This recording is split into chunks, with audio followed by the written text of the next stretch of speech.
This is one of our favorite music video shots. And here's how we recreated it to place third in the ShotDeck Recreation Contest music video category. All we had to do was find an Asian. Get a motorcycle helmet, build 2 spinning lighting rigs, reverse engineer the light position and rotation, match the camera position, time the blinks, and copy the color grade. Why do you pick such a hard shot to recreate? Well, 2023 saw some wildly accurate recreations, so we knew we needed to pick something unique and challenging. After hours of compiling potential shots on ShotDeck, we decided on this clip from the Entitled Us music video. Whereas all the other categories are still frames, competing in the music video category requires you to recreate a scene. So how did we do it? First, let's take a look at the shot and break down what we're seeing. So we got lots of direct light you can see here, but not so much here. Some hot spots here. Shadows, some harsh shadow. Warm colors in the skin, relatively cool colors coming from the light. There's a noticeable lack of motion blur coming off light and the reflections in the eye. And you also have very individual dots, which leads us to believe it's an aperture MC. I really love this shot. Yeah, for sure. But it's gonna be so hard. Here we go.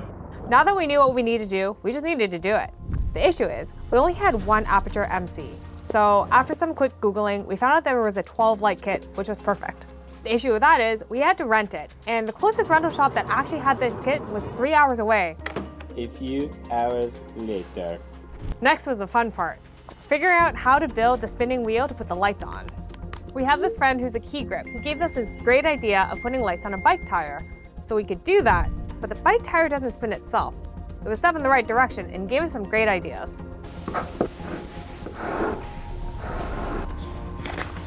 So this is what we're thinking. We got a light stand, wheel somehow on top, lights somehow attached to the wheel. Our friend suggested us use a kid's bike, so that's next. Yeah, these are way too expensive. That's not happening.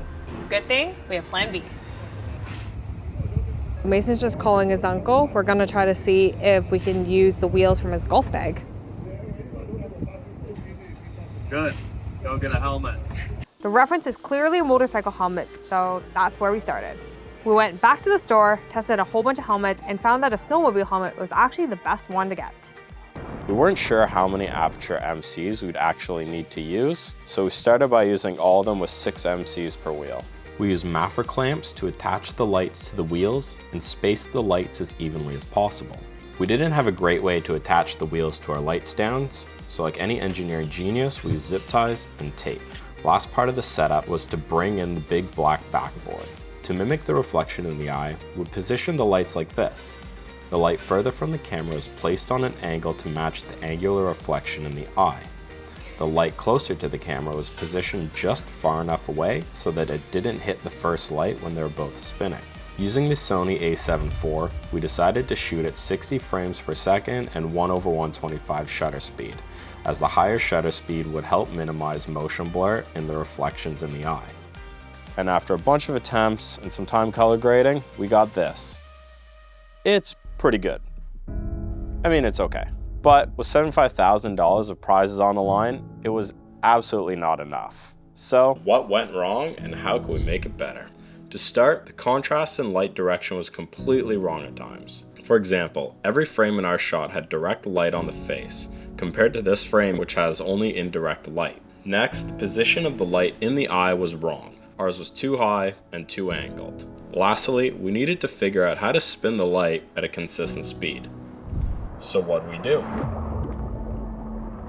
So we still got one more day on the rental, so we're gonna do it all over again, but better. This time, we removed one light from each of the tires, which got us to 5 lights per tire. Removing a light from each tire would create more noticeable sections when there was almost no direct light on my face.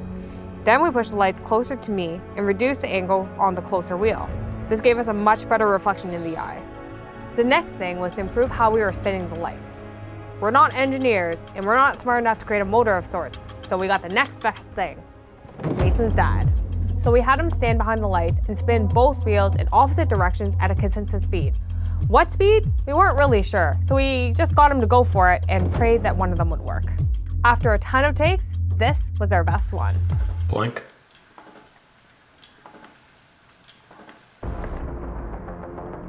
We sifted through hundreds of takes to find the best one, and then began the meticulous process of matching the framing and color grade. We started with framing and stabilization because we're recreating a scene and not just a single frame. Our shot was pretty wide relative to the reference because the helmet stopped us from pushing in closer. So we zoomed in and manually stabilized the footage with a whack of keyframes. Then we jumped into color grading. The scopes were critical at helping us nail the exact color grade, and this allowed us to jump between frames to make sure the grade was consistently accurate. To match the grade, we started with our favorite film power grade, then we increased the contrast, pushed the neutral tone to a warm, cool look, and lowered the detail on the skin around the eye. And this is the final result. Should've been. Should've been. I think this turned out way more challenging than we expected, but I'm super glad that we took a second day because I think day 2's shots look way better. I definitely agree. I think it made such a big difference changing the angles of the lights and also using 5 instead of 6 on each of the wheels. But if we had a third attempt, what would you do differently?